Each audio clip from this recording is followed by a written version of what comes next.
Bienvenue dans cette vidéo de présentation du logiciel Catsoft Envisioneer en version essentielle. Cette vidéo d'une durée d'environ 1h30 vous est proposée en plusieurs parties, accessibles depuis le menu situé à gauche de la vidéo. Il vous est ainsi possible de regarder et d'écouter ce film en continu, ou bien de naviguer dans la vidéo en cliquant tout simplement sur le chapitre qui vous intéresse. D'autre part, les contrôles de visionnage situés en bas de la vidéo vous permettront d'effectuer des pauses, de régler le niveau sonore et d'afficher la vidéo en plein écran.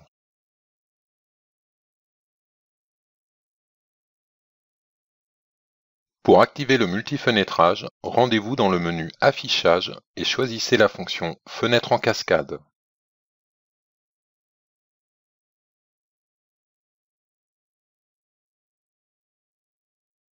Pour accéder à la bibliothèque des murs, cliquez sur l'icône symbolisée par un mur présent dans l'onglet Construction. Le catalogue de murs est désormais accessible sur la partie droite de l'écran. Sélectionnez un mur, puis dans votre espace de conception, cliquez tout simplement des points pour esquisser la forme générale de votre projet. À noter, vous pouvez à tout moment vous rapprocher de votre dessin à l'aide de la molette de la souris. Lorsque vous avez cliqué le dernier point de votre contour, faites un clic droit terminé pour quitter la fonction. Vous avez la possibilité d'ajuster les dimensions de votre projet en sélectionnant un mur à déplacer. Cliquez sur l'une des codes dynamiques affichées, inscrivez une distance en centimètres et validez.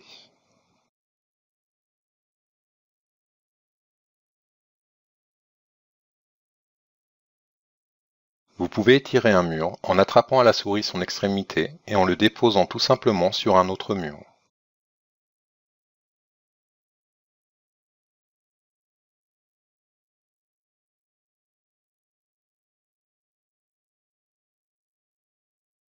Bien entendu, le logiciel ne vous limite pas à un tracé de vos murs droits. Les outils d'aide au dessin vous permettent d'incrémenter vos déplacements de 15 en 15 degrés, mais aussi sur des angles libres. Pour supprimer des murs, sélectionnez-les tout simplement et faites un clic droit Supprimer ou appuyez sur la touche Supprimer de votre clavier. Pour traiter la distribution de vos pièces, sélectionnez un mur dans votre bibliothèque. Vous y retrouverez différents types de murs préparamétrés comme des cloisons, des murs composés, des murs maçonnés ou des murs à ossature bois par exemple. Cette bibliothèque est entièrement paramétrable. Vous pouvez créer et ajouter de nouveaux éléments en faisant un clic droit Ajouter un nouvel élément ou en modifier en choisissant la fonction Éditer. Pour remplacer des murs déjà dessinés dans votre projet, sélectionnez-les puis, au bout du clic droit de la souris, utilisez la fonction Remplacer. Sélectionnez le mur souhaité dans votre bibliothèque et validez. Vous avez aussi la possibilité de modifier directement un mur en le sélectionnant, puis, dans ses propriétés, en ajustant ses compositions extérieures et intérieures. Les modifications sont instantanément prises en compte, et dans cet exemple, les raccords d'isolation et de maçonnerie sont automatiques. Tout comme pour votre contour extérieur, cliquez des points pour concevoir la distribution de vos pièces. À noter, le multifenêtrage mis en avant dans cette vidéo de présentation vous permet d'apprécier la conception 2D, mais aussi 3D de votre projet qui est automatique.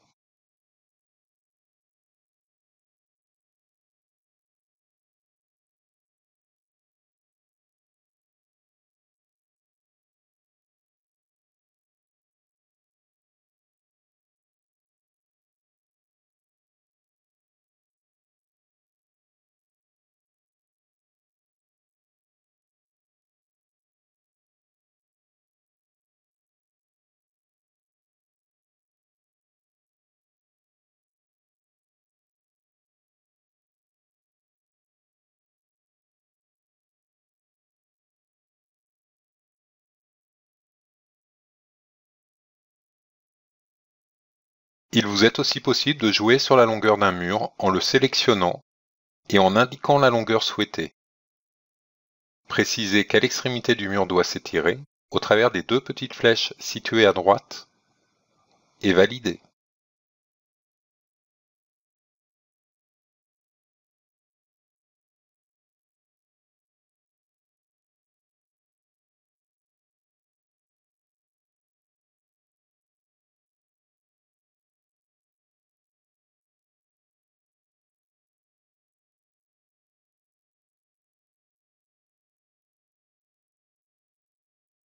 Pour accéder à votre bibliothèque de portes, cliquez sur l'icône symbolisée par une porte présente dans l'onglet Construction.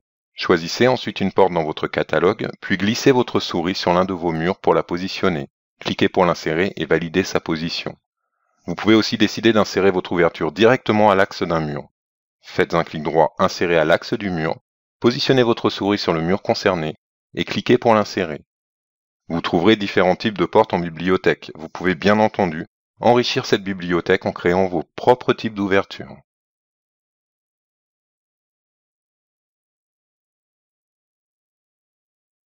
Il vous est aussi possible de modifier dynamiquement un élément dans votre projet. Pour accéder à ses propriétés, sélectionnez-le, puis au bout du clic droit, sélectionnez Propriétés, ou sinon double-cliquez directement sur l'élément concerné pour accéder à ses propriétés.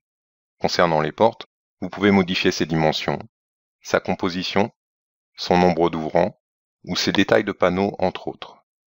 Les modifications effectuées seront instantanément prises en compte dans votre projet, tant en 2D qu'en 3D. Pour modifier la position d'une porte, sélectionnez-la puis cliquez sur l'une des codes dynamiques affichées pour apporter la distance de décalage souhaitée. Pour les portes, vous disposez au bout du clic droit de la souris de deux fonctionnalités particulières. Miroiter l'ouverture pour changer le côté d'ouverture de votre porte et inverser le sens pour inverser le poussant d'ouverture. À noter, le pourcentage d'ouverture en 2D peut être modifié dans les propriétés des portes pour obtenir un détail graphique précis.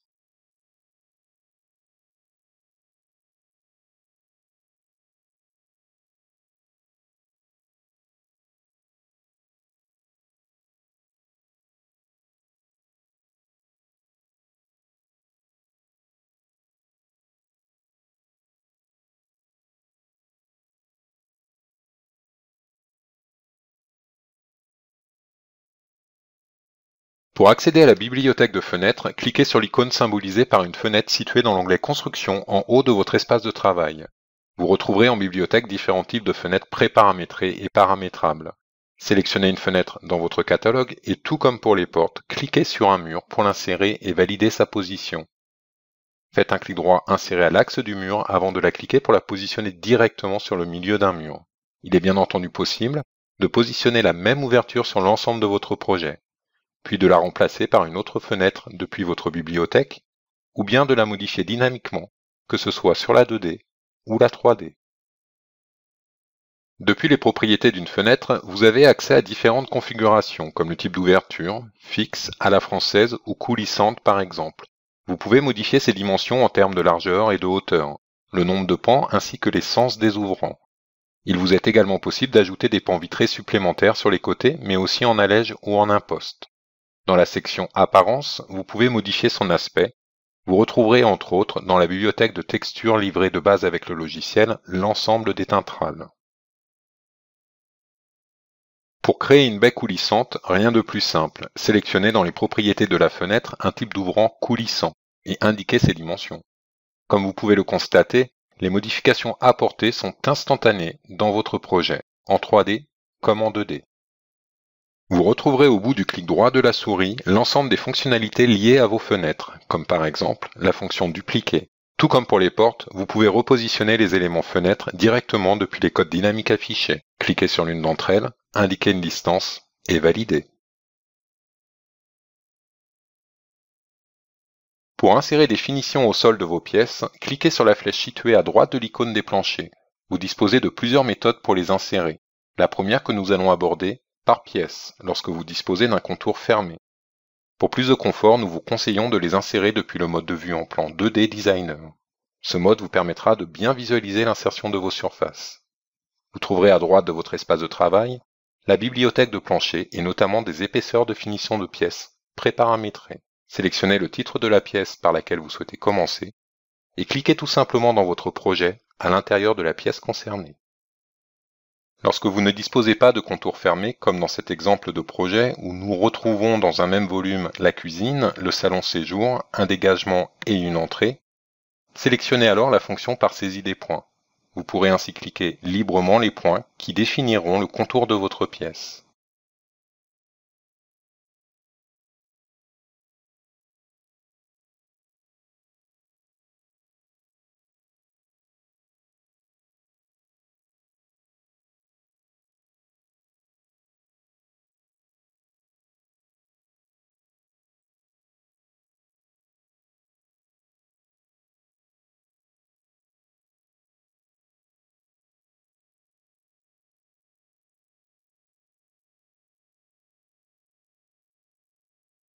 La bibliothèque des plafonds suit celle des planchers et est toujours accessible depuis l'onglet Construction en haut à gauche de votre espace de travail.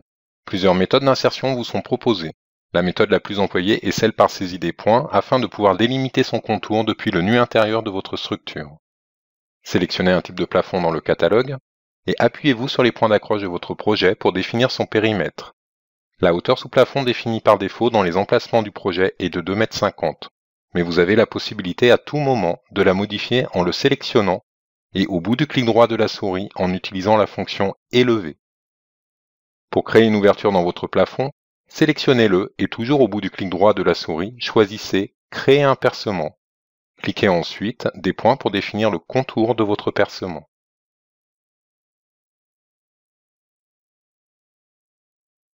La plupart des éléments que vous dessinez sont dynamiquement modifiables. N'hésitez donc pas, comme dans cet exemple, à sélectionner un élément dans votre projet, que ce soit sur la 2D ou la 3D, et à l'étirer à la souris pour lui donner la forme souhaitée. À noter, il vous est également possible de courber les bords d'un plafond, tout comme pour les planchers, mais aussi pour les murs et les toitures. Pour dessiner des fondations et un vide sanitaire sous votre projet, vous pouvez les dessiner manuellement dans l'emplacement fondation en vous appuyant sur les murs du rez-de-chaussée, ou bien en utilisant l'assistant de conception Étage Fondation que vous retrouverez dans l'onglet Construction. À l'étape numéro 1 et pour un vide sanitaire, sélectionnez Créer un soubassement avec ses semelles. Cliquez sur Suivant pour passer à l'étape numéro 2. Sélectionnez un type de principe constructif, mur-semelle, pour positionner des murs de soubassement et des semelles. Choisissez ensuite un mur de soubassement dans votre catalogue de murs, puis la section des semelles à affecter. À noter, il vous est possible à tout moment de créer un nouvel élément en bibliothèque. Ces éléments seront enregistrés et utilisables par la suite dans n'importe quel projet que vous travaillerez. À l'étape numéro 3, spécifiez une distance de décalage pour positionner votre mur de soubassement par rapport au mur du rez-de-chaussée. Inscrivez 2 cm pour symboliser une goutte d'eau par exemple. Cliquez ensuite sur Suivant et Terminer. Cet assistant de conception vous permet en quelques clics de positionner un soubassement avec ses semelles sur le périmètre des murs du rez-de-chaussée. Pour les murs de refend, vous pouvez tirer manuellement à la souris les murs et les semelles déjà présentes. Pour la dalle de fondation, sélectionnez la fonction des planchers par périmètre. Choisissez ensuite une dalle dans votre catalogue et cliquez tout simplement à l'intérieur de votre contour. Par défaut, la dalle se positionnera au niveau bas de l'emplacement fondation. Pour l'élever, sélectionnez-la. Puis au bout du clic droit de la souris, choisissez Élever. Indiquez une hauteur d'élévation et validez.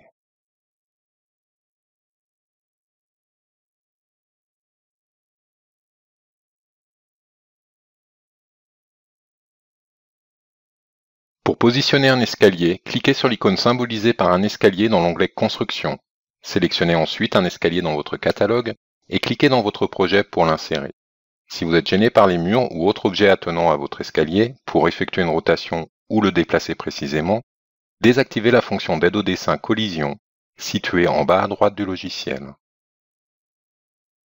N'hésitez pas à accéder aux propriétés d'un escalier pour le modifier et créer n'importe quel type de configuration de volet d'escalier.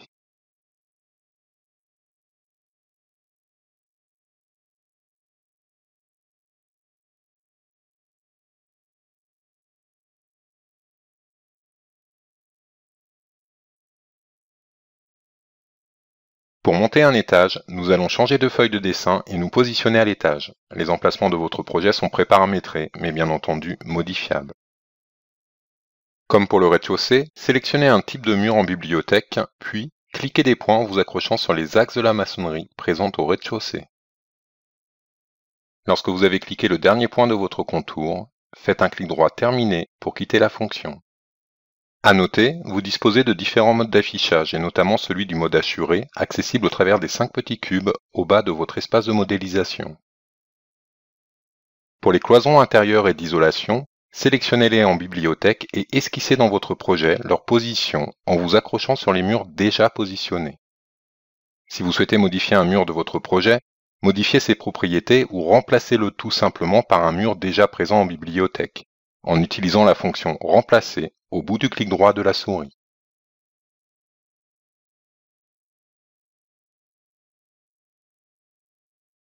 Modifiez ensuite la position de vos cloisons en les sélectionnant et en cliquant sur l'une des codes dynamiques affichées. Inscrivez une distance et validez.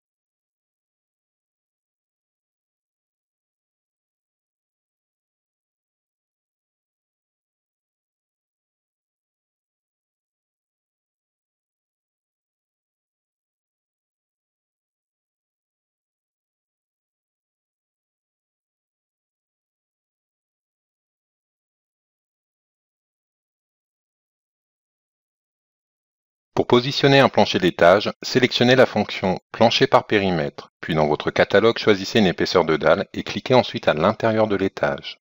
La dalle sera ainsi automatiquement positionnée par rapport au nu extérieur de l'agglo ou de la brique. Pour créer une trémie dans votre dalle, vous devez dans un premier temps la sélectionner. Si les murs vous gênent pour accéder à votre dalle, vous disposez en bas de votre espace de travail d'un filtre d'affichage et de sélection, symbolisé par un œil avec un entonnoir. Vous pouvez ainsi geler dans la colonne Sélection les éléments murs à la sélection. La dalle sera ainsi plus facilement sélectionnable. Faites ensuite un clic droit Créer un percement sur votre dalle pour délimiter le contour de votre trémie.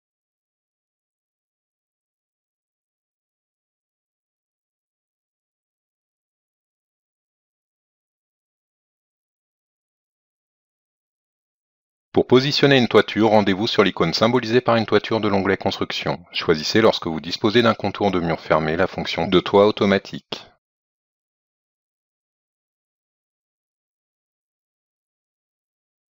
Sélectionnez une toiture en bibliothèque et cliquez à l'intérieur du contour à couvrir. Le logiciel va automatiquement générer des départs de pente à la hauteur des murs de votre emplacement et selon la pente du toit choisi en bibliothèque. Pour lui indiquer des côtés en pignon, sélectionnez votre toit et activez en couleur verte les flèches situées sur les côtés concernés. Cliquez tout simplement sur l'une d'entre elles pour intervertir leur couleur. Faites ensuite un clic droit Propriétés, puis cliquez sur le bouton Forme du toit et choisissez Pignon.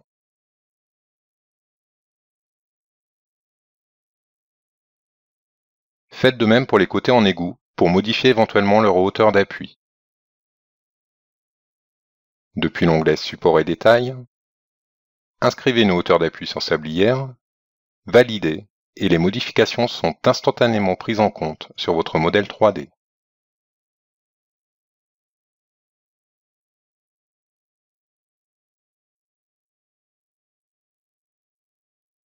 À l'étage, pour positionner un plafond sous toiture, sélectionnez la fonction des plafonds par saisie des points, puis sélectionnez dans votre bibliothèque le type de plafond à dessiner, comme un plafond sous rampant par exemple. Cliquez les points pour définir son périmètre. Lorsque vous avez cliqué le dernier point, faites un clic droit, Terminé pour quitter la fonction des plafonds. Par défaut, votre plafond se positionne à la hauteur sous plafond spécifiée dans l'emplacement de l'étage. Pour lui indiquer une hauteur différente, sélectionnez-le et au bout du clic droit de la souris, élevez-le à la hauteur souhaitée. Attention, cette hauteur est celle qui va correspondre à la hauteur d'appui des rampants et non à celle de la partie sous caisson ou de la partie plane. Comme pour les toits, sélectionnez les côtés à passer en pignon. Dans les propriétés du plafond, choisissez pour le type de profil en rive « Couper ». Validez et les modifications sont dynamiquement prises en compte. Pour gérer la hauteur du caisson, sélectionnez les côtés du plafond en bas de pente. Inscrivez ensuite pour la valeur B, caisson hauteur, la hauteur qui se situe entre la hauteur d'appui de départ de votre plafond et celle d'arrivée du caisson. Dans cet exemple, si les rampants de votre plafond sont à 1,20 m de la dalle d'étage et que vous souhaitez une hauteur sous plafond fini de 2,50 m, indiquez la différence, soit 1,30 m.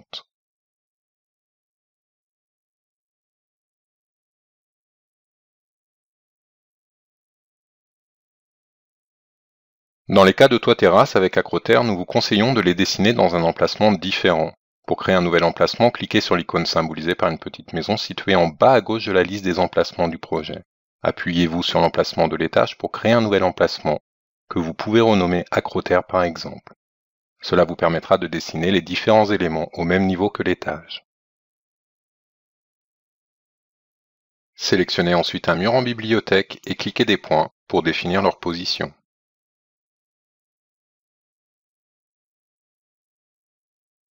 Pour les modifier dans leur ensemble, sélectionnez-en un et faites un clic droit Sélectionner tous similaires. Puis, dans les propriétés, vous avez la possibilité de forcer chaque côté de vos murs en mur extérieur. Cela permettra au logiciel d'appliquer sur l'ensemble des faces du mur une composition extérieure. Étirez-les ensuite à la souris pour les positionner précisément. N'hésitez pas à vous accrocher sur des points d'alignement présents sur les murs du rez-de-chaussée.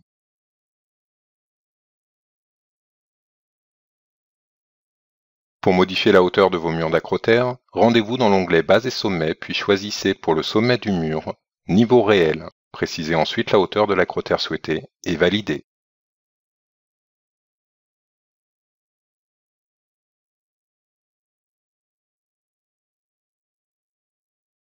Pour la dalle du toit terrasse, utilisez la fonction des planchers par saisie des points. Sélectionnez la dalle adéquate dans votre catalogue, puis cliquez des points pour définir son contour.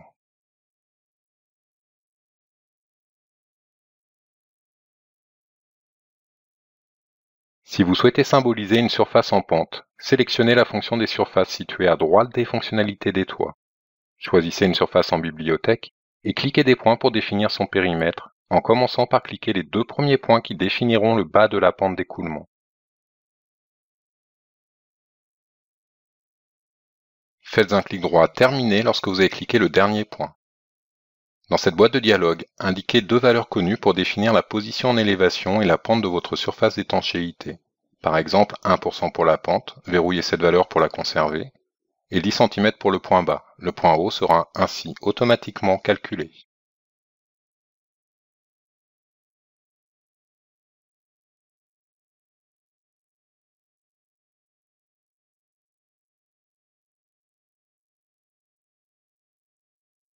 Vous retrouverez la bibliothèque des poteaux en cliquant sur l'icône symbolisée par un poteau en haut de votre espace de travail. Sélectionnez un poteau en bibliothèque et cliquez-le dans votre espace de modélisation pour l'insérer. Faites un clic droit déplacé pour le déplacer précisément d'un point sur un autre point de votre projet. Les poutres et autres éléments horizontaux sont accessibles depuis la bibliothèque des membres, symbolisée par une poutre en I. Sélectionnez-en une en bibliothèque et cliquez des points pour définir sa position et sa longueur.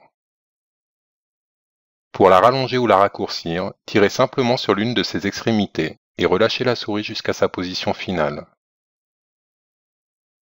À noter, les poutres se positionnent au sol de l'emplacement dans lequel vous travaillez.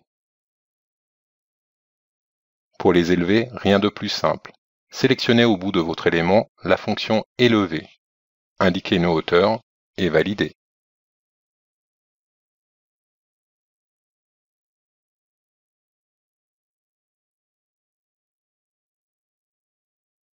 Pour modifier dynamiquement l'aspect de vos objets, vous pouvez utiliser lorsque vous êtes en vue 3D la fonction pinceau située en haut à gauche de votre espace de travail. Vous disposez d'environ 4500 textures livrées de base avec le logiciel. Sélectionnez celle qui vous convient et cliquez tout simplement sur l'objet à peindre. Vous disposez également en bas de l'écran de différents modes d'affichage et de navigation 3D. Le widget de navigation vous permet d'accéder rapidement aux différentes fonctionnalités de navigation 3D, afin de vous déplacer librement dans votre bâtiment. N'hésitez donc pas à les découvrir et à les utiliser.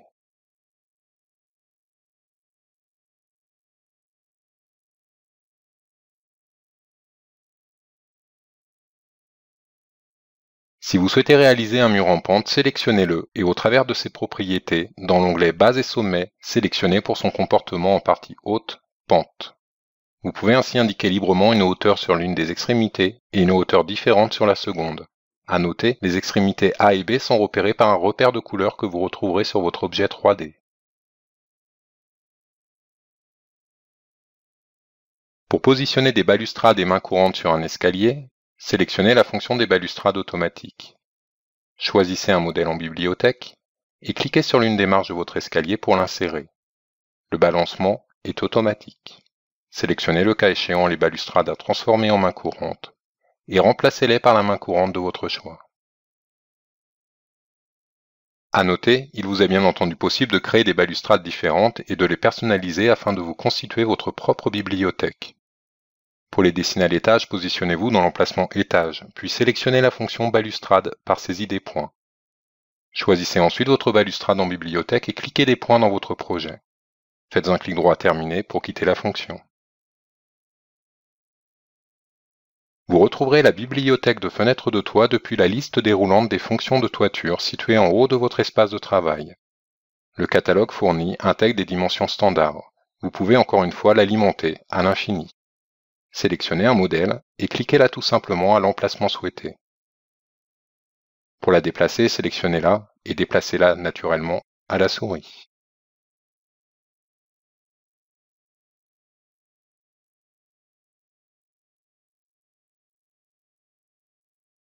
Pour augmenter l'aspect extérieur de votre projet, il vous est possible de travailler en détail votre bâtiment, comme en insérant des couvertines sur les murs acrotères. Vous retrouverez dans la bibliothèque de membres différents profils que vous pouvez modifier et compléter. Vous pouvez par exemple vous appuyer sur une faîtière pour créer rapidement une couvertine. Dessinez-la dans votre projet. Et comme pour les poutres, élevez-la à la hauteur souhaitée pour qu'elle repose sur vos murs d'acrotère.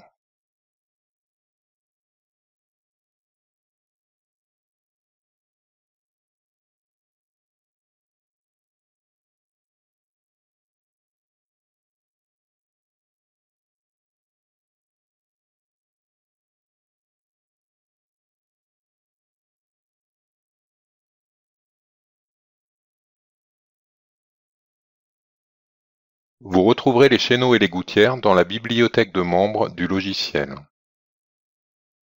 Pour dessiner des chéneaux, positionnez-vous dans l'emplacement où est présente la toiture. Sélectionnez la fonction des membres par saisie des points. Choisissez en bibliothèque le profil de gouttière qui vous convient. Et appuyez-vous sur vos égouts pour les tracer.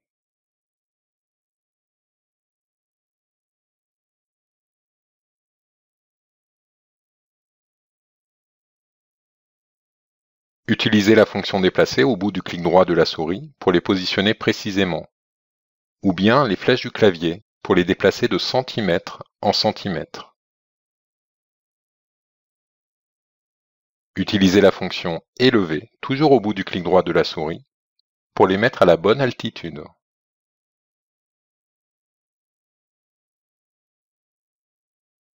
Procédez de la même manière pour positionner votre chéneau sur l'autre élévation du bâtiment, ou bien lorsque vous disposez d'un axe de symétrie, et notamment dans cet exemple du faîtage, utilisez la fonction miroir au bout du clic droit de la souris. Cliquez alors deux points pour définir l'axe de symétrie en vous accrochant sur votre faîtage, et cliquez sur non pour ne pas supprimer le chéneau original. Pour les gouttières, ou tout autre membre que vous souhaitez incliner selon le rampant d'une toiture, sélectionnez la fonction des membres selon un plan. À noter, lorsque vous appelez une fonction, le logiciel vous informe tout en bas de l'interface de travail de la procédure à suivre, pas à pas. Ici, cliquez d'abord sur le côté du pan de toit sur lequel vous souhaitez projeter votre gouttière. Cliquez ensuite le premier point pour commencer à tracer votre élément, puis le second point pour définir sa longueur.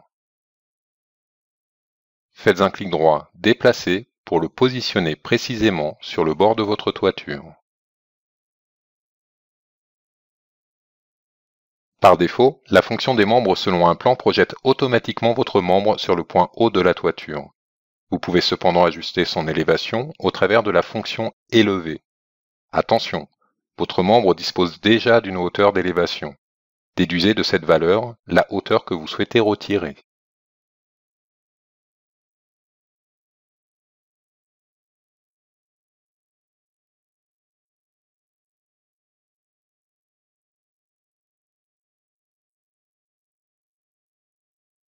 Vous retrouverez les éléments cheminée ou sortie de toit dans la bibliothèque des équipements de chauffage située dans l'onglet Intérieur.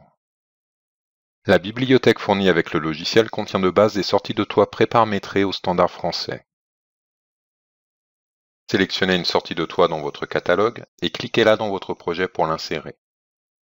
Déplacez-la à la souris pour la repositionner et au bout du clic droit, choisissez Élever pour lui indiquer une hauteur d'élévation. Pour effectuer une rotation de votre sortie de toit, sélectionnez-la puis attrapez à la souris le triangle bleu pour tourner votre élément.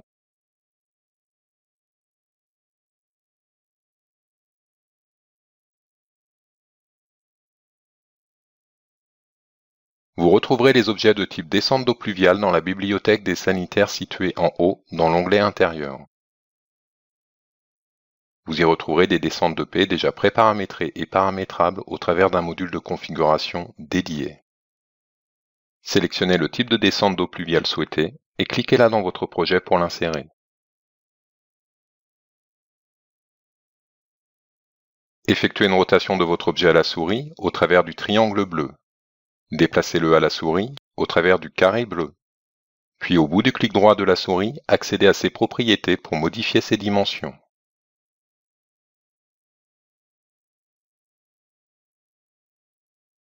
Par défaut, les descentes d'eau pluviale se positionnent depuis le niveau 0 de l'emplacement dans lequel vous les dessinez. Vous pouvez cependant l'élever sur une hauteur négative. Faites un clic droit élevé et inscrivez la hauteur d'élévation souhaitée. Faites ensuite un clic droit Propriétés pour modifier la hauteur totale de votre descente d'eau pluviale.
Vous retrouverez l'ensemble des bibliothèques d'objets liées à l'aménagement intérieur en cliquant sur l'onglet Intérieur à droite de l'onglet Construction. Vous y retrouverez des meubles bas, hauts ou d'angles de cuisine et de salle de bain que vous pouvez bien entendu personnaliser selon différents aspects et configurations. N'hésitez donc pas à accéder à leurs propriétés pour les modifier. La bibliothèque d'électroménager regroupe différents éléments de base préparamétrés que vous pouvez positionner dans votre projet librement.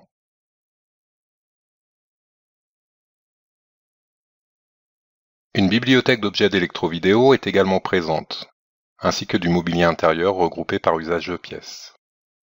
Vous y retrouverez des lits, des tables, des canapés, des chaises et bien d'autres éléments utiles à la présentation de vos plans 2D, mais aussi à la représentation 3D de vos projets.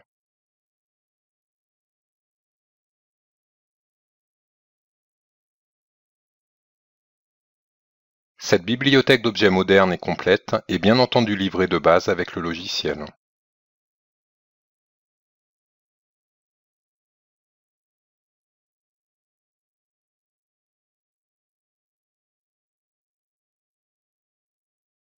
À noter, le mode collision activé en bas à droite du logiciel permet un positionnement automatique de vos objets en fonction du mur sur lequel vous l'appliquez. Si ce mode vous contraint, n'hésitez pas à le désactiver temporairement en cliquant tout simplement dessus pour le griser. Déplacez simplement vos objets en les sélectionnant et en les déplaçant à la souris depuis le carré bleu symbolisé sur l'objet. Effectuez des rotations de vos objets, toujours à la souris, depuis le triangle bleu. Vous retrouverez dans l'icône accessoires d'intérieur divers objets décoratifs. Au travers de l'icône électricité, vous avez la possibilité de positionner différents équipements électriques, comme des prises ou des interrupteurs entre autres.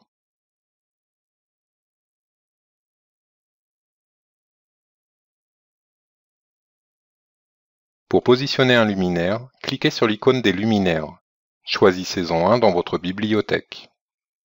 Et positionnez-le en cliquant dans votre espace de conception, sa position.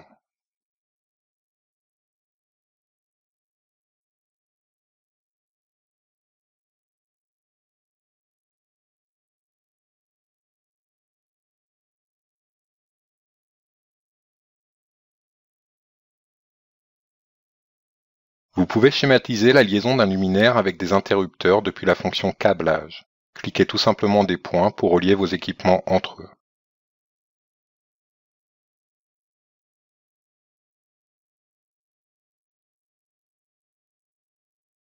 Vous retrouverez dans la bibliothèque de sanitaire des WC simples ou suspendus, des baignoires, des receveurs de douche, des éviers ou des descentes d'eau pluviale par exemple.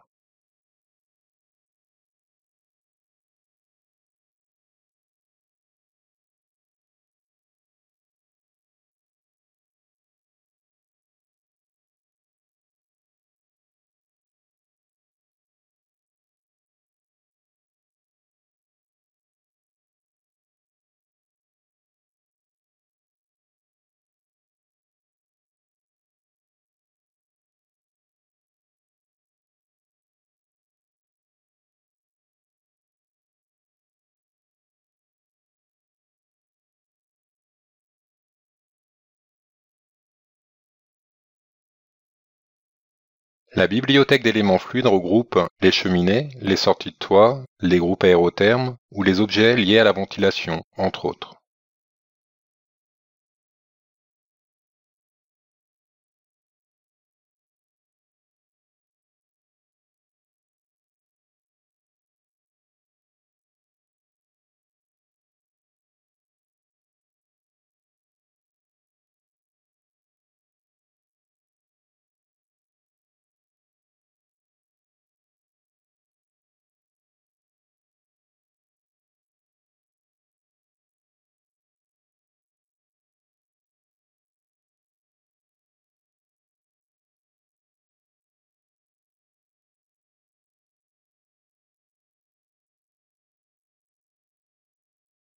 Pour la cuisine, vous disposez d'un outil d'aménagement de cuisine situé dans l'onglet Construction, en haut à gauche de votre espace de travail.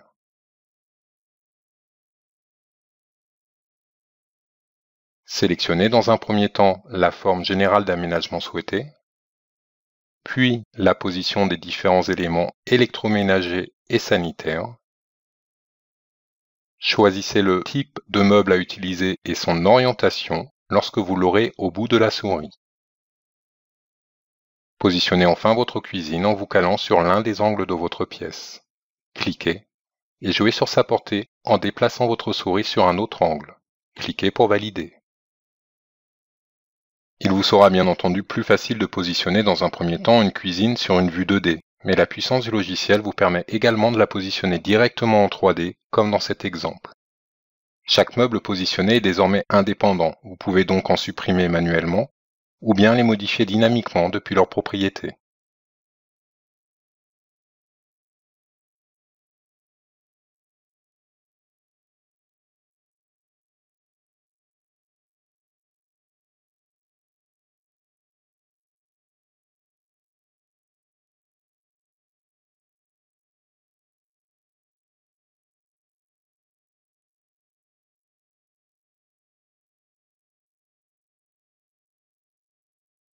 À noter, les luminaires disposent d'un paramètre de luminosité lié à un spectre lumineux en fonction du type de luminaire choisi.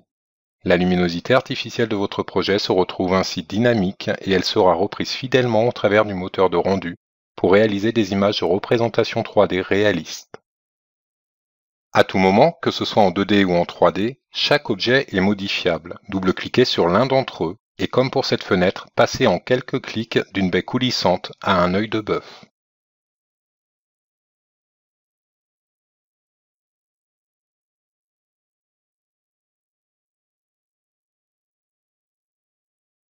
Autre point fort du logiciel, dans le cas où vous souhaiteriez intégrer à votre bibliothèque un objet 3D en particulier, vous retrouverez sur la page d'accueil du logiciel un moteur de recherche d'objets 3D SketchUp. Inscrivez votre recherche et validez. Choisissez votre objet parmi ceux disponibles et téléchargez-le sur votre poste.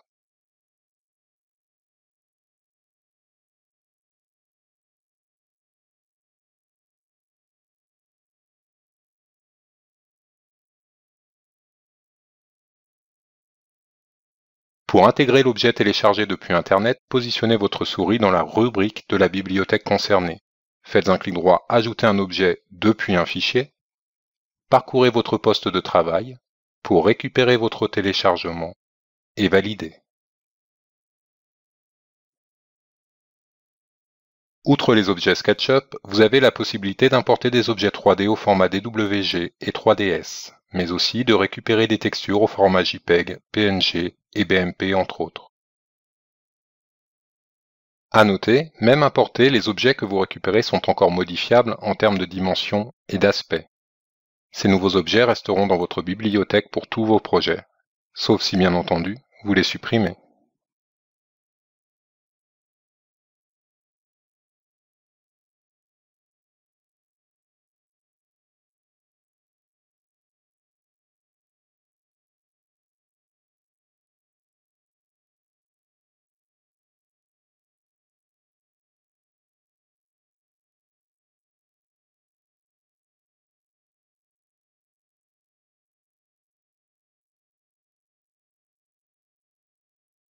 Pour réaliser un aménagement extérieur, de nombreuses fonctionnalités sont regroupées dans l'onglet Paysages. Vous disposez entre autres d'une bibliothèque de végétaux liée à une encyclopédie botanique de plus de 7500 végétaux. Cliquez sur l'icône symbolisée par un arbre dans l'onglet Paysages pour accéder à cette bibliothèque. Sélectionnez un végétal dans votre catalogue et cliquez-le dans votre projet, que ce soit en 3D ou en 2D, pour l'insérer.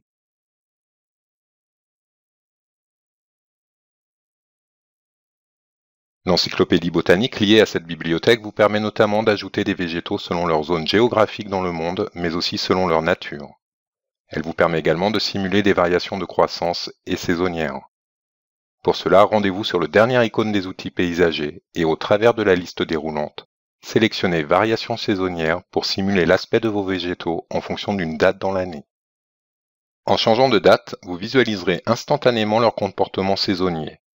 Les aspects se trouveront modifiés, que vous soyez en hiver ou en été. L'outil Croissance du végétal va vous permettre de simuler la croissance de vos végétaux sur le nombre d'années que vous indiquerez. À noter, depuis les propriétés des végétaux, vous avez la possibilité d'indiquer de manière individuelle l'âge initial du végétal.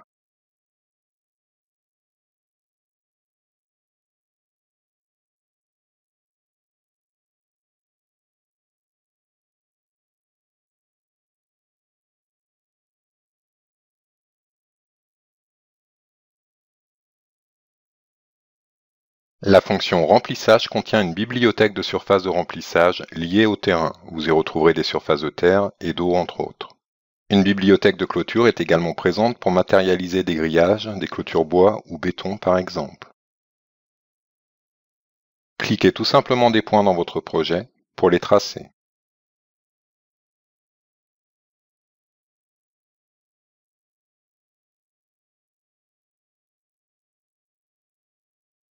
Un outil de terrasse vous permettra de tracer une terrasse bois composée selon les points que vous cliquerez pour définir son contour. Vous retrouverez cependant dans l'onglet Construction un assistant de conception de terrasse.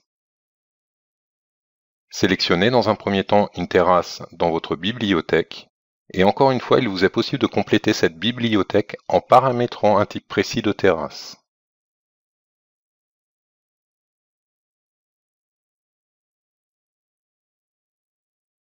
Dans un second temps, choisissez la forme générale souhaitée. Inscrivez des dimensions si vous les connaissez. Sinon, validez, choisissez sa position en plan au bout de la souris. Cliquez dans votre projet pour l'insérer. Vous pouvez la déplacer dans son ensemble depuis la fonction Déplacer. Étirez ses bords en attrapant à la souris le carré bleu du côté concerné et relâchez sur un autre point de votre projet. D'autres options s'offrent à vous sur cet outil de terrasse comme le positionnement de balustrades et d'escaliers automatiques.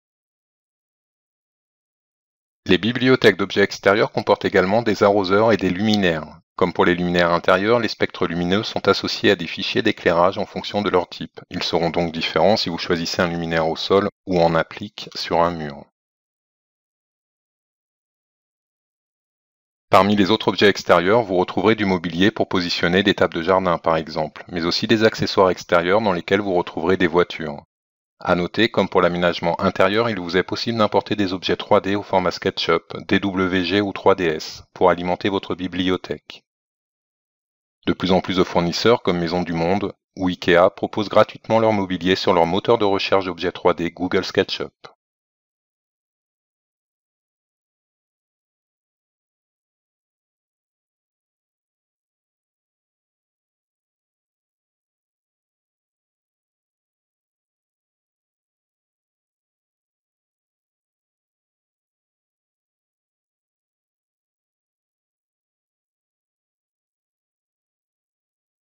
Afin d'augmenter l'aspect réaliste de votre projet, il vous est possible d'apporter une matière végétale sur la maquette du terrain actuellement grise, mais aussi de changer l'image d'arrière-plan par la photo du terrain réel.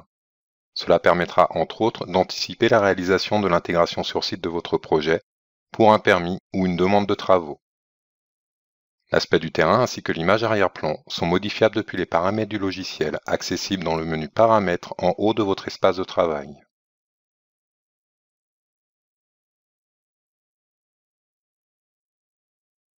Les outils de navigation 3D, et notamment l'outil Tourner autour, symbolisé par un orbite 3D, vont vous permettre de repositionner votre projet par rapport à la photo prise du terrain.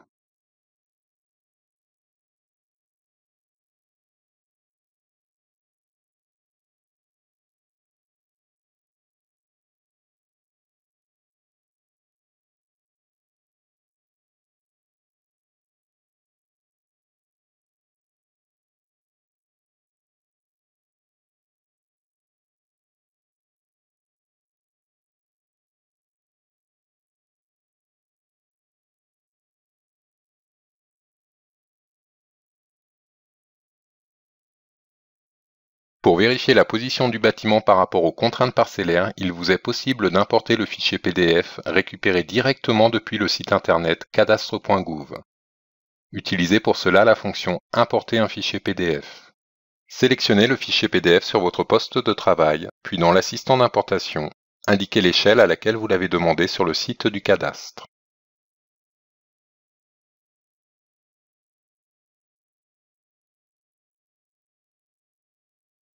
Désactivez « Convertir en image » pour récupérer un dessin vectorisé, et non une simple image du plan.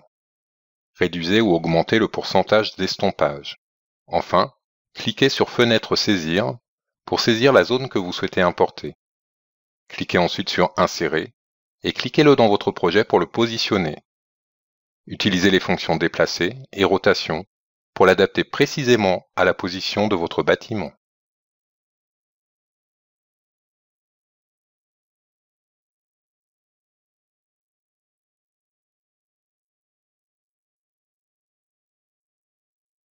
Dans l'onglet Terrain, utilisez la fonction Limite de parcelle pour tracer le contour exact de la parcelle en vous appuyant sur le dessin importé. Cliquez tout simplement des points pour la dessiner. Supprimez ensuite le dessin importé en le sélectionnant et en faisant un clic droit Supprimer. Double-cliquez sur l'une des limites de la parcelle pour indiquer et symboliser une distance de retrait.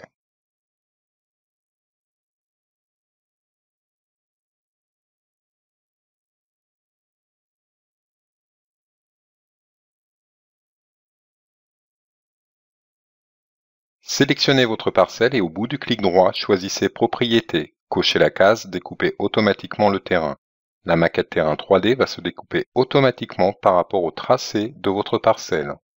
Si vous souhaitez modifier les dimensions de votre maquette terrain 3D, rendez-vous dans le menu Paramètres du logiciel et dans la section Terrain. Modifiez alors la longueur et la largeur de votre terrain.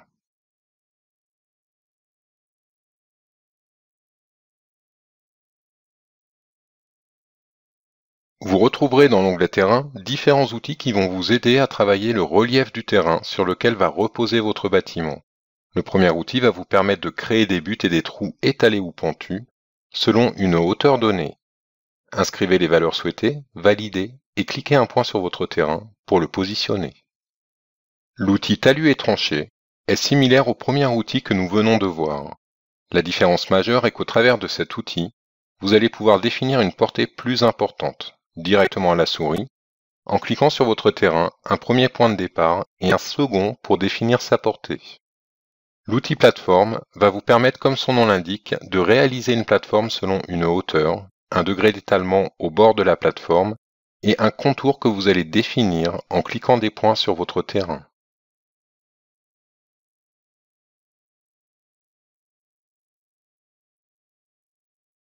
L'outil pente, l'un des plus utilisés, vous permet de définir des pentes selon une hauteur ou un degré de pente, et selon deux points que vous spécifierez à la souris. Ces deux points vont définir la portée de la pente, mais aussi sa direction. À noter, vous pouvez positionner autant de pentes que vous souhaitez. Le logiciel cumulera automatiquement leurs valeurs, et ce, quelles que soient leurs inclinaisons et leurs orientations.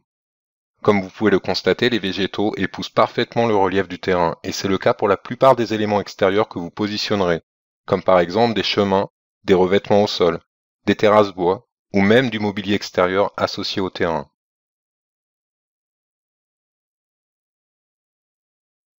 L'outil chemin vous aidera au travers de quelques clics à dessiner un chemin d'accès ou des routes, en pierre, gravillonnées ou bitumées par exemple. Il est bien entendu possible de dessiner plusieurs segments et de les courber pour travailler en détail leur position.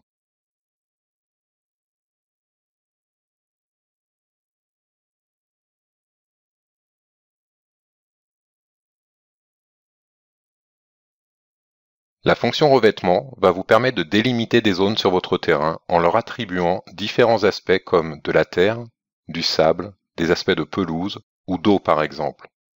Il vous suffit simplement de cliquer des points dans votre projet pour définir leurs contours. Vous retrouverez au bout du clic droit une fonction pour courber les bords.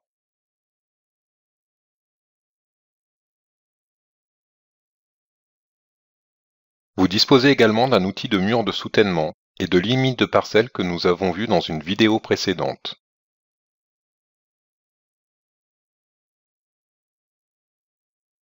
Si vous disposez d'un fichier terrain 3D provenant d'un géomètre, il vous est possible de l'importer selon une multitude de formats. Cet outil va vous permettre de récupérer le maillage complet d'un terrain disposant de points d'altimétrie en X, Y, Z et d'obtenir la géométrie exacte d'un terrain.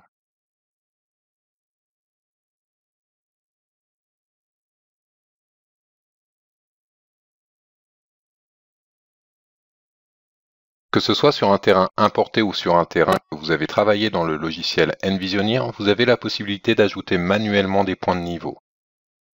Au travers de cette fonction, cliquez dans votre projet la position des points de niveau que vous souhaitez ajouter. Puis en double-cliquant directement dessus, sur chacun d'entre eux, indiquez une position d'élévation.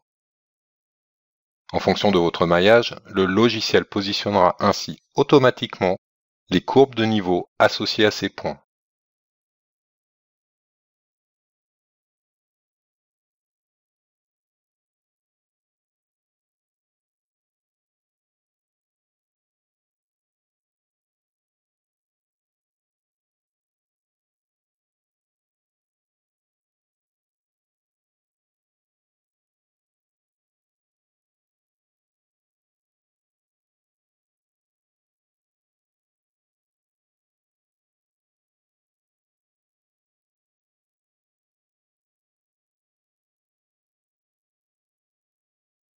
Pour placer automatiquement des cotations sur votre projet, vous disposez de deux outils de cotation automatique accessibles depuis le menu Outils Cotation.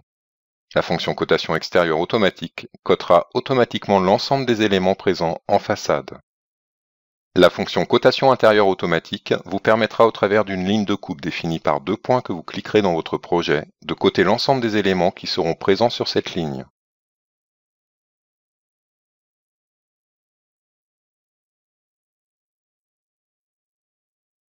À noter, cette cotation automatique est désormais associée au mur du projet. Si vous modifiez la position de l'un d'entre eux, la cotation suivra automatiquement les modifications apportées. Vous disposez également d'outils de cotation manuelle que vous retrouverez à gauche de l'écran dans la barre d'outils d'annotation, mais aussi depuis l'onglet Générer en haut de l'écran de différents outils comme celui des calculs de surface par pièce. Au travers de cet outil, positionnez-vous dans votre espace de travail. Dans la boîte de dialogue, nommez la première pièce de votre projet et cliquez tout simplement à l'intérieur de la pièce concernée. Le logiciel annotera la pièce du nom que vous lui avez donné et associera automatiquement sa surface. Continuez ainsi sur l'ensemble des pièces de votre projet disposant d'un contour fermé. Pour les pièces ouvertes sur d'autres pièces du projet, comme ici la cuisine qui donne sur le salon, choisissez la fonction calcul de surface par saisie des points et cliquez librement chaque point qui définira le contour de la pièce. Lorsque vous avez cliqué le dernier point, faites un clic droit terminé pour quitter la fonction. Il vous est possible, en sélectionnant une surface et au bout du clic droit de la souris, d'utiliser la fonction Déplacer le texte pour ajuster sa position sur votre plan.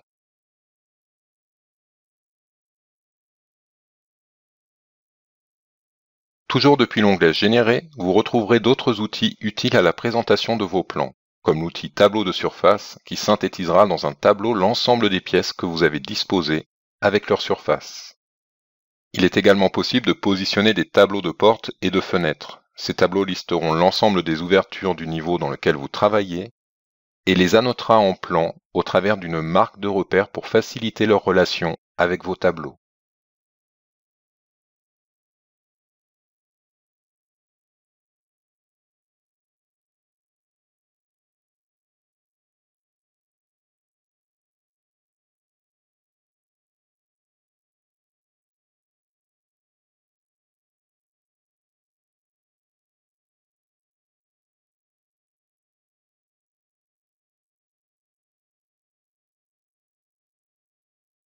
Cadsoft Envisioneer dispose par défaut dans chacune de ses versions d'un module de rendu 3D réaliste.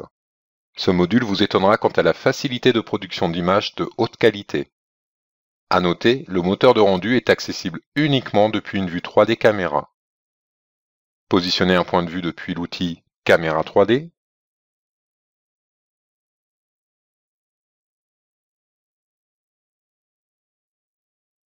Modifiez l'image d'arrière-plan pour apporter celle du terrain existant par exemple.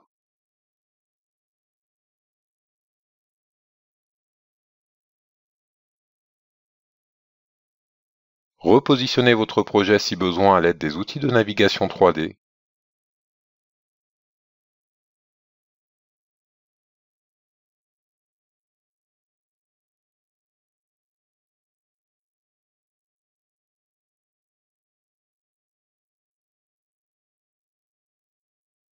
Et au travers du menu affichage, sélectionnez la fonction Rendu 3D Real View. Cliquez ensuite sur Lancer le rendu pour générer une première image de votre projet et vérifiez si les options définies par défaut, comme la position du soleil et la qualité de rendu, conviennent pour ce point de vue. Si l'image vous convient, vous avez la possibilité de la sauvegarder sur votre poste. Sinon, pour augmenter la qualité de rendu, vous avez accès à différents réglages au travers du bouton Options. Les options de rendu vont vous permettre de définir la qualité de rendu souhaitée, mais aussi de définir la situation géographique et temporelle de votre projet. La position du nord par rapport à votre projet peut être affinée en tournant la flèche du nord située en bas à droite des paramètres de localisation. Lorsque vous avez ajusté ces différentes options, validez et relancez le rendu pour constater le résultat. À noter, la durée de calcul de vos images dépend directement de la taille de votre projet, de la qualité de rendu souhaitée et de la résolution finale de l'image qui sera générée. Une fois le calcul terminé, vous avez encore la possibilité d'augmenter ou de diminuer la luminosité ainsi que l'intensité générale de l'image, si vous la trouvez trop sombre ou trop lumineuse. Il est également possible de convertir l'image en noir et blanc et bien entendu de sauvegarder cette image sur votre poste au format JPEG ou BMP pour l'imprimer, l'envoyer par mail à vos clients ou l'exploiter dans des pages de présentation d'avant-projet ou de permis.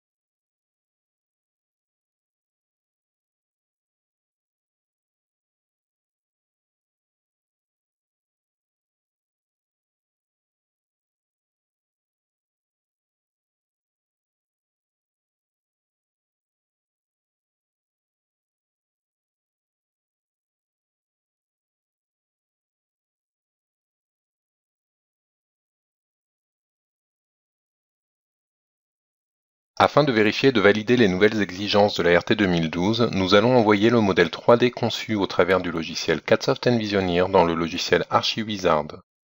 Pour cela, depuis le menu Fichier, choisissez la fonction Exporter, exporter le modèle 3D. Sélectionnez le format SketchUp, puis dans la liste déroulante des types de formats d'export supportés par Envisioneer, placez-le dans le dossier de votre projet, nommez-le et validez. Depuis votre explorateur Windows, double-cliquez sur le fichier que vous venez de créer ou faites un clic droit « Ouvrir avec » le plugin Envisioneer. Lorsque vous ouvrez votre projet dans Archiwizard au travers de ce plugin, la première question posée est de savoir si vous souhaitez créer une nouvelle étude dans Archiwizard ou d'en mettre à jour une existante, au cas où vous auriez déjà travaillé votre projet pour l'étude thermique et que vous l'auriez modifié entre-temps dans Envisioneer. Ici, choisissez Créer une nouvelle étude. Le logiciel Archiwizard va s'ouvrir automatiquement et vous proposer d'enregistrer l'étude sur votre ordinateur. Placez-le par défaut à côté de votre projet afin de le retrouver ultérieurement plus facilement. À noter, les points que nous allons aborder sont accessibles depuis la version Premium, mais aussi dans la version Esquisse d'Archiwizard, qui est une version gratuite et livrée par défaut avec Envisioneer. Les fonctionnalités de la version Premium seront présentées dans une autre vidéo dédiée afin de bien distinguer les différences entre la version gratuite et la version payante. La première étape d'importation est de choisir les fichiers météo. Sélectionnez par défaut les fichiers France RT 2012 dans lesquels vous retrouverez les stations météo reconnues par la réglementation thermique, en allant des zones H1A aux zones H3. Sélectionnez celle qui correspond à la situation de votre projet.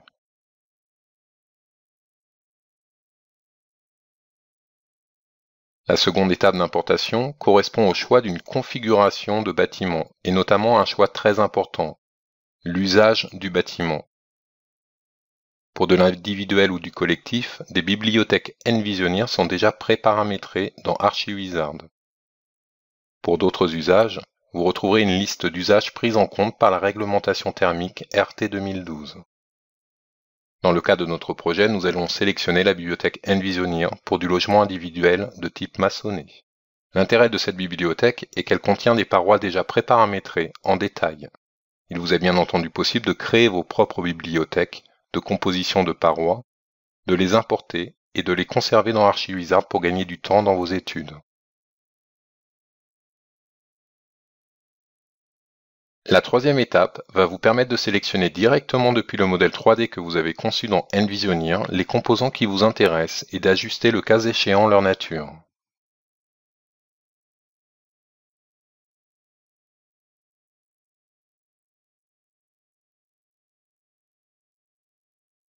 Les différents composants sont reconnus et regroupés par matière. Les éléments disposant d'un aspect vitrage seront reconnus comme du vitrage par exemple. Il vous est ainsi possible à cette étape d'isoler ou de regrouper des objets disposant de la même matière.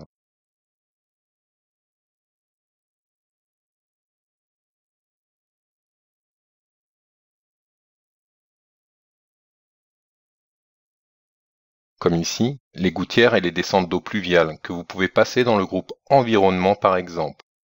Ces éléments ne seront donc plus reconnus par Archiwizard comme éléments faisant partie de l'analyse de l'étude. La quatrième étape correspond au choix d'une échelle, l'échelle d'importation étant celle de votre conception dans Envisionir à l'échelle 1, vous n'avez donc rien à spécifier de plus ici.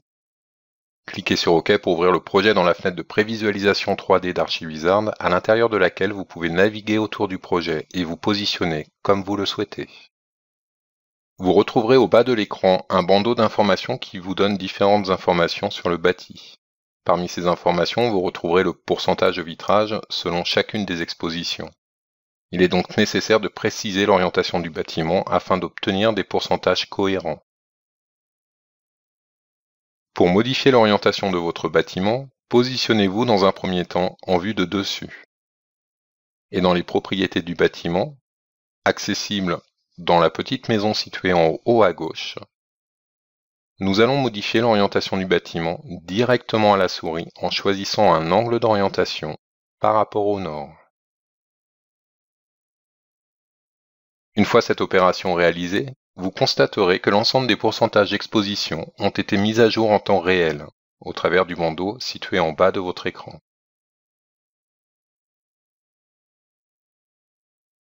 D'autres bandeaux d'informations sont disponibles et vont vous aider à contrôler et à paramétrer en détail l'ensemble des points liés à la RT 2012 de votre projet.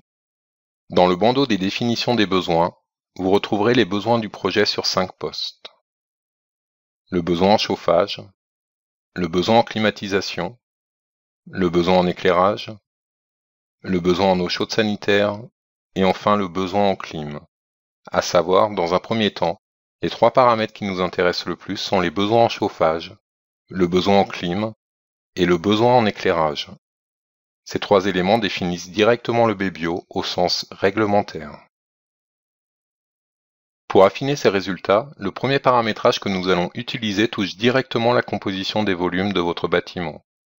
Au travers de la fonction mode pièce, vous allez indiquer au logiciel les pièces qui sont chauffées ou non chauffées. En passant votre souris sur votre bâtiment, Archiwizard identifie automatiquement les volumes fermés. Par défaut, l'ensemble des volumes sont reconnus comme chauffés, participant à la chaîne, et disposant d'un besoin en éclairage. Modifiez les différents besoins par volume au travers des propriétés de la pièce situées dans la colonne de gauche. Pour les combles, le garage et le cellier, indiquez non chauffés et sans besoin en éclairage et ne participant pas à la chaîne si nécessaire.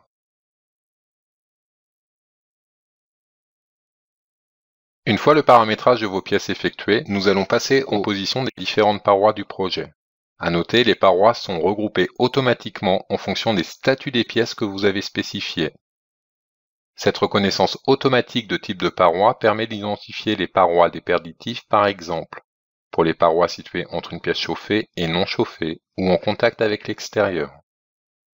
Certaines parois, comme dans cet exemple, les murs qui séparent l'habitation du garage cellier et ceux des petits combles, disposent d'une composition différente de celles qui sont directement en contact avec l'extérieur. Vous avez la possibilité de les isoler afin de leur spécifier une composition différente. Pour cela, vous devez d'abord créer un nouveau groupe de parois.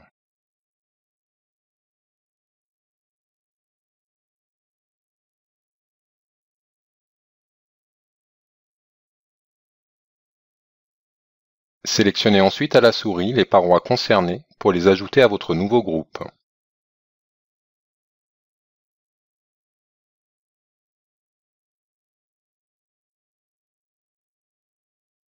Ces parois se retrouveront ainsi isolées des autres murs de votre projet.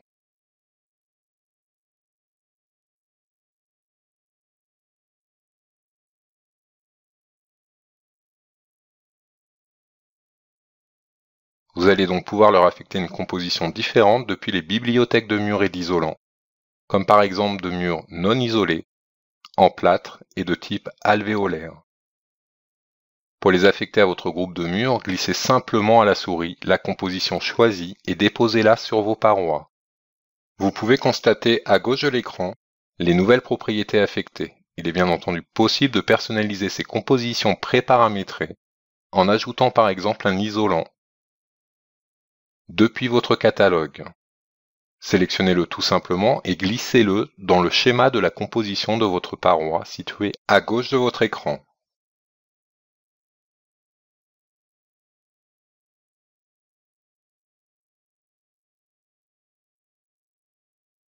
Indiquez ensuite l'épaisseur de l'isolant.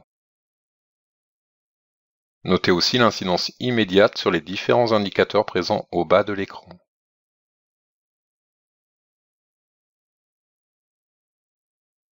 Pour le groupe suivant, le logiciel reconnaît les cloisons intérieures avec des compositions par défaut qu'il n'est pas forcément nécessaire de modifier lorsqu'il s'agit de cloisons de type plaque-style, par exemple. Les murs extérieurs sont quant à eux déjà correctement reconnus, et il n'y a donc pas non plus de précision supplémentaire à apporter. Les planchers bas au sol sont reconnus ici comme entrevous PSE, et la dalle intermédiaire est bien reconnue en type plancher ourdi béton. Pour les planchers hauts, nous constatons qu'une partie de la dalle intermédiaire a été dissociée. Comme pour les murs de redressement des combles, vous avez la possibilité de les isoler dans un nouveau groupe afin de les distinguer des plafonds sous comble.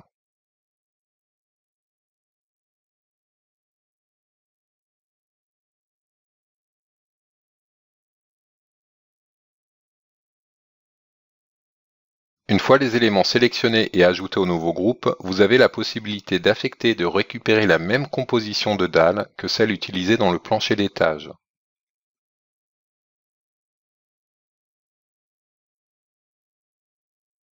Comme pour le mur de redressement, ajoutez depuis la bibliothèque de matériaux un isolant supplémentaire sur votre dalle.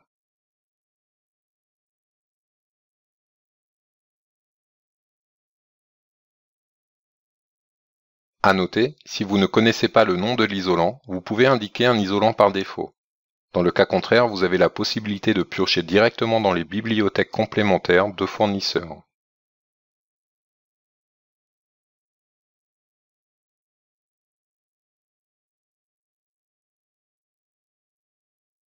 Vous y retrouverez l'ensemble des fournisseurs et des isolants qui ont reçu l'agrément du CSTB dans le cadre de la RT 2012.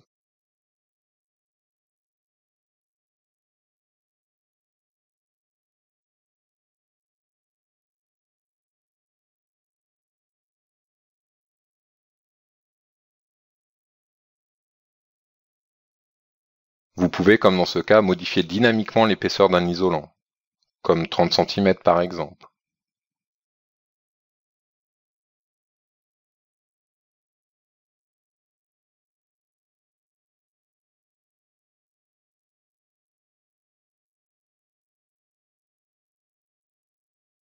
Nous retrouvons également les toitures déperditives avec leurs isolants ainsi que les toitures non chauffées et le toit terrasse du garage.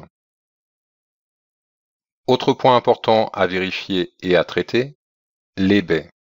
Pour les sélectionner, il vous suffit d'utiliser le mode de sélection Objet et en double-cliquant sur l'une d'entre elles, vous retrouverez à droite de l'écran le configurateur de baies. Par défaut, l'ensemble des menuiseries sont placées dans un seul et même groupe.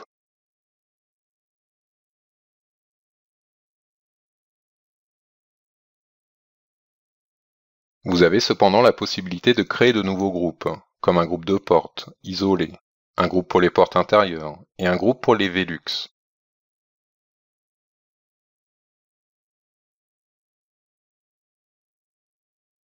Pour affecter des ouvertures dans vos nouveaux groupes, sélectionnez le groupe à gauche de votre écran puis cliquez tout simplement sur les menuiseries correspondantes pour les attribuer.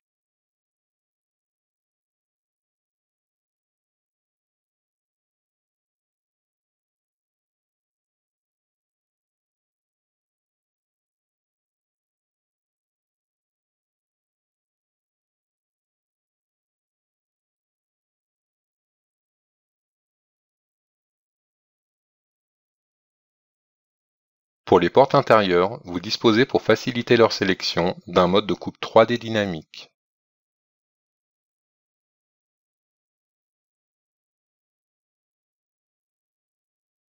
N'hésitez pas à utiliser la souris à l'extérieur du projet pour effectuer des rotations.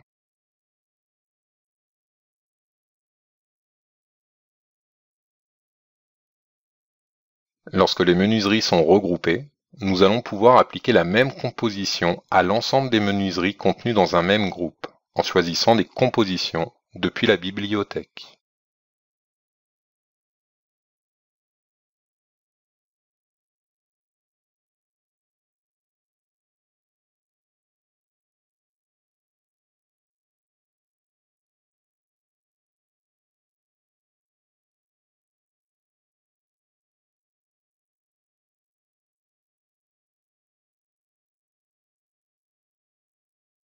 Pour les Velux, vous pouvez aussi sélectionner une composition depuis l'arborescence de la bibliothèque et la glisser tout simplement sur l'une des fenêtres de toit de votre projet.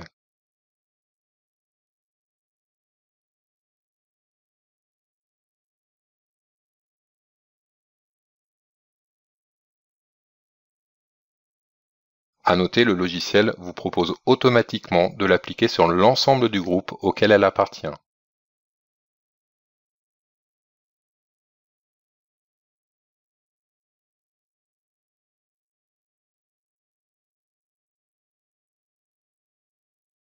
Parmi les compositions d'isolants modifiables liées aux menuiseries, vous allez retrouver 4 éléments qui vont définir les caractéristiques physiques de chacune de vos ouvertures.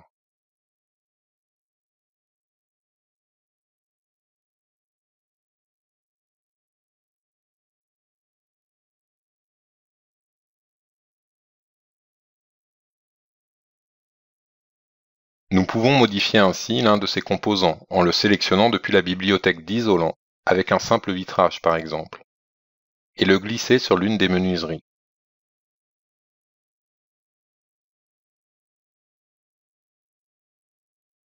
L'incidence est immédiate sur les indicateurs situés au bas de l'écran. Le besoin en chauffage a ici quasiment doublé.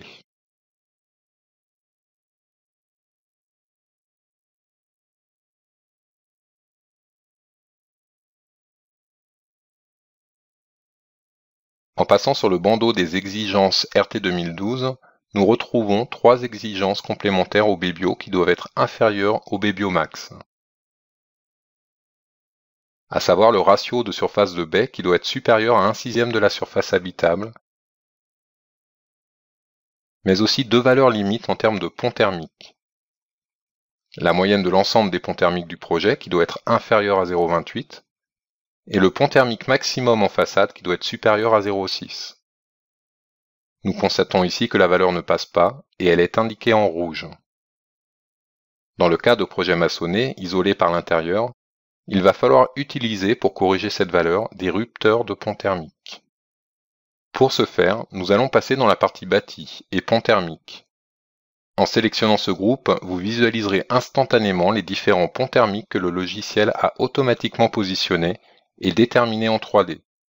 Il est également possible de les filtrer par sous-groupe, afin d'indiquer une valeur forcée correspondant à la valeur du pont thermique référencée par les avis techniques des fabricants. Faites donc ainsi pour les différentes dalles composant votre projet, et vous constaterez l'incidence instantanée sur les valeurs maximum des ponts thermiques en façade.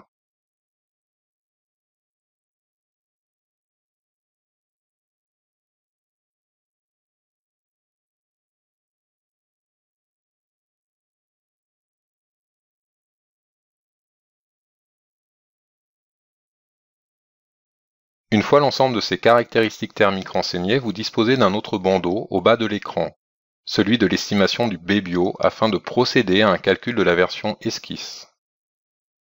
Pour rappel, le calcul final et l'exploitation du BBIO est accessible depuis la version Premium d'ArchiWizard. Pour lancer le calcul d'estimation, cliquez sur le bouton de calcul situé en bas à gauche du logiciel. Le calcul vous indique la valeur de BBIO max, qui est de 67,1 dans cet exemple, et une estimation du BBIO située quant à elle entre moins 10 et moins 20%. La marge de sécurité étant assez importante, le projet peut être transmis au bureau d'études thermiques qui va pouvoir procéder, dans la version Premium, à l'édition de l'attestation RT 2012. Dans cette version gratuite d'ArchiWizard, vous allez aussi pouvoir utiliser différents outils, comme un outil d'imagerie solaire pour aller rechercher par exemple la meilleure position pour des panneaux solaires thermiques ou photovoltaïques.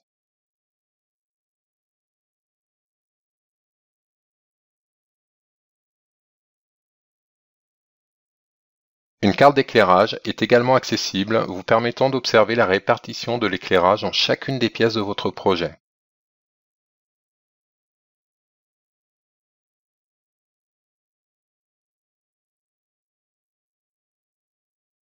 Des informations précises sont données et visualisables sur le déplacement de votre souris.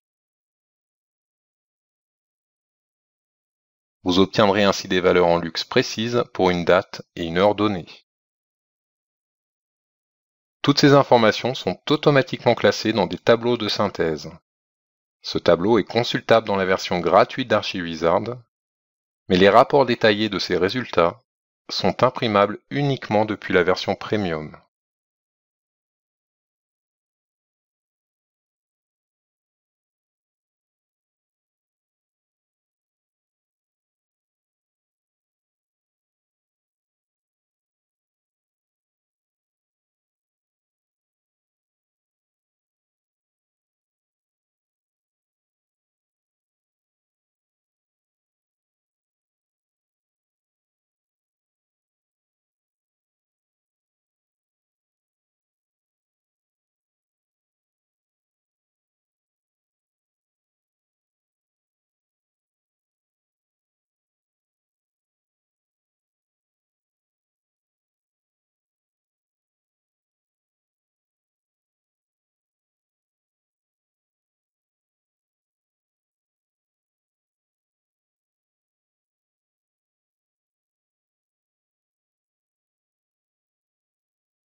Cette vidéo a pour but de présenter les fonctionnalités accessibles uniquement depuis la version Premium d'ArchiWizard.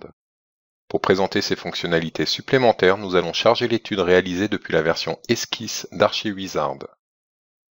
Pour rappel, la version Esquisse présentée dans une autre vidéo dédiée est une version gratuite.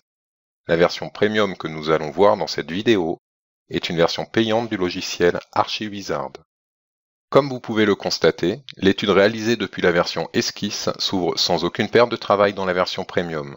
L'interopérabilité entre les deux versions est parfaite. Dans la version Premium, vous disposez de deux nouveaux menus situés en haut de votre espace de travail. Le premier correspond à la production de rapports disposant notamment d'un éditeur complet de rapports détaillés sur l'ensemble des études disponibles dans ArchiWizard, ainsi que des bilans énergétiques, d'éclairage et solaire. Ces bilans peuvent être générés tout simplement en double-cliquant sur les menus correspondants afin d'obtenir un fichier PDF complet qui va contenir l'ensemble des résultats sur la partie concernée.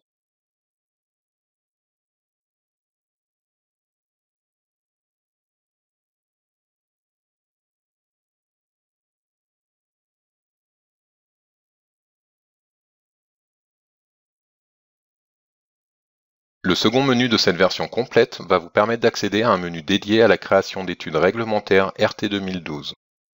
Nous constatons également que le bandeau RT2012 au bas de l'écran est beaucoup plus complet que sur la version esquisse d'ArchiWizard, et que l'on a désormais accès aux 3 indicateurs qui sont le BBIO, l'éthique et le CEP de la RT2012. En relançant le calcul RT2012, nous allons obtenir dans cette version premium la valeur exacte de notre BBIO de notre bâtiment, ainsi que le détail des résultats, et notamment celui du BBIO accessible depuis l'arborescence situé à gauche de votre écran, où vous retrouverez notamment les besoins précis en chauffage, en climatisation et en éclairage.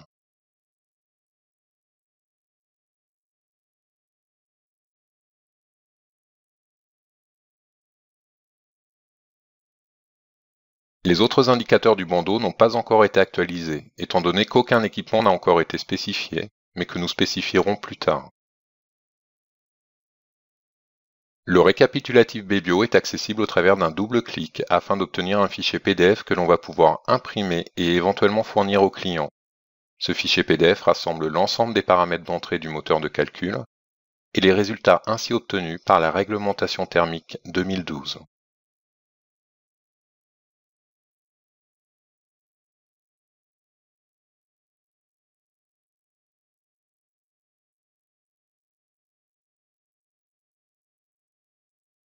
Pour établir un dépôt de permis de construire, vous devez réaliser et déposer une attestation. Pour la générer, double-cliquez sur la fonction Attestation pour le permis de construire. Il vous sera alors demandé d'enregistrer sur votre poste un fichier XML.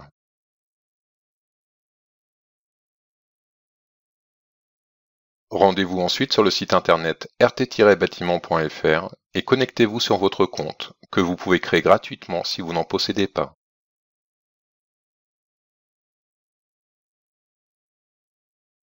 Une fois connecté, vous allez pouvoir choisir d'obtenir une attestation à établir au dépôt de permis de construire.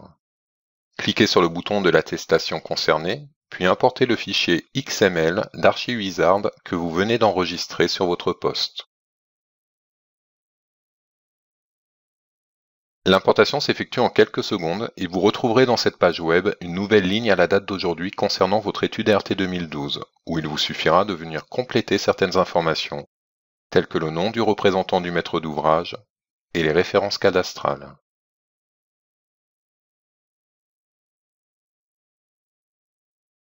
Nous allons ensuite pouvoir retrouver les différentes valeurs de notre projet et pouvoir indiquer par quels moyens on a recours à une énergie renouvelable, ce qui est obligatoire pour obtenir votre attestation. Une fois l'étude mise à jour, vous obtiendrez l'attestation officielle que vous allez pouvoir joindre à votre dossier de permis de construire.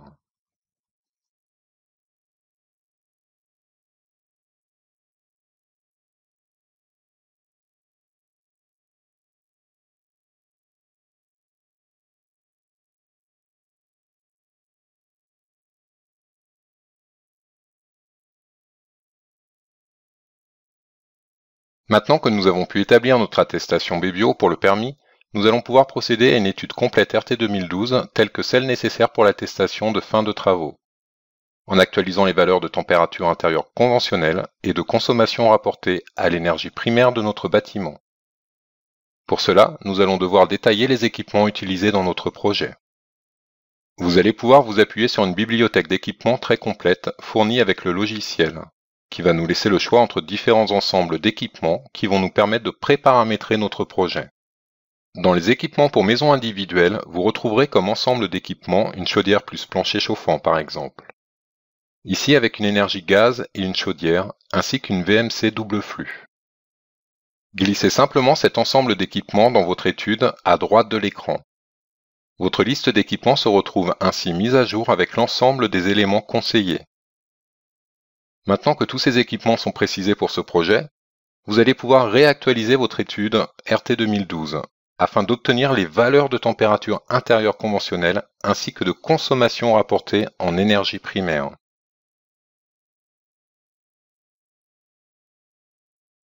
Nous constatons ici que la valeur de CEP est supérieure au CEP max, et il va donc falloir réaliser des modifications sur les équipements choisis afin que cette valeur repasse en dessous du CEP max.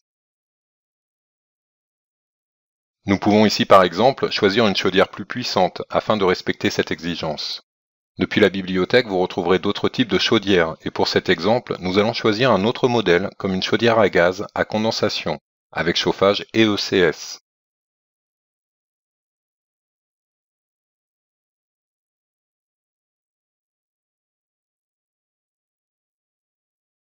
Glissez-la ensuite dans votre étude, et supprimez l'ancien équipement.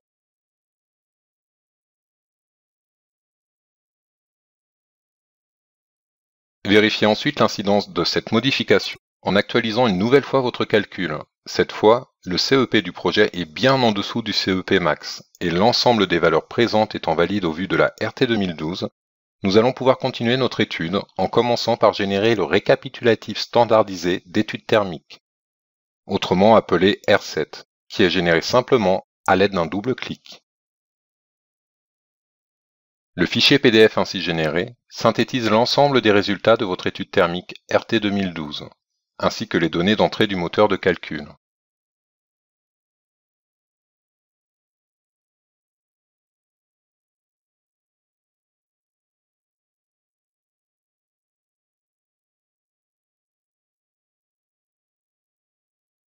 Pour pouvoir réaliser l'attestation d'achèvement des travaux, il vous suffit d'utiliser la commande dédiée en double-cliquant dessus. Il est nécessaire à ce stade d'être connecté à Internet. L'ensemble des données vont être envoyées sur les serveurs du CSTB pour certification. À l'issue de cette vérification, vous obtiendrez un fichier PDF officiel, non modifiable et verrouillé par le ministère. Pour rappel, ce document est obligatoire à l'achèvement des travaux d'un projet de construction d'une maison individuelle.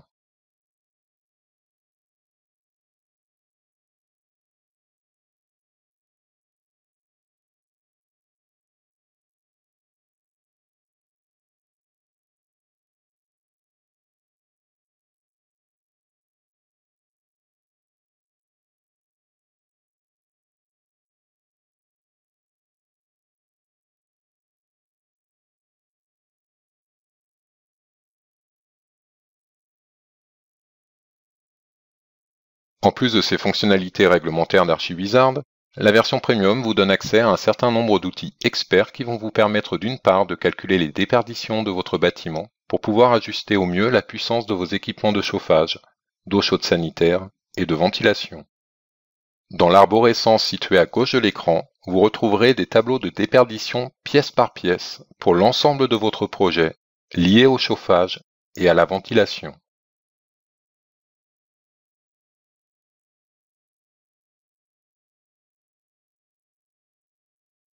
Vous disposez également, au travers du menu Expert, d'un moteur de calcul STD Energy Plus afin de réaliser des calculs thermiques dynamiques.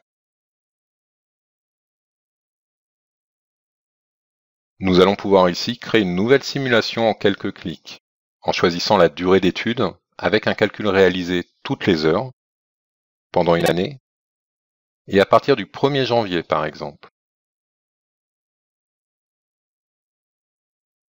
Archivizard va ainsi lancer les calculs demandés. Ces calculs peuvent bien entendu prendre un peu de temps en fonction de la durée de la simulation et de la taille de votre projet.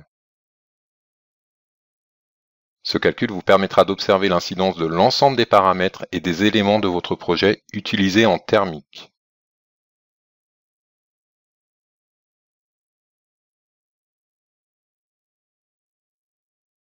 Ces résultats sont disponibles depuis la liste des rapports détaillés. Vous y retrouverez les chiffres clés de votre bâtiment. Et au travers d'un glisser-déposer, vous allez pouvoir constituer la liste des rapports que vous souhaitez récupérer et imprimer.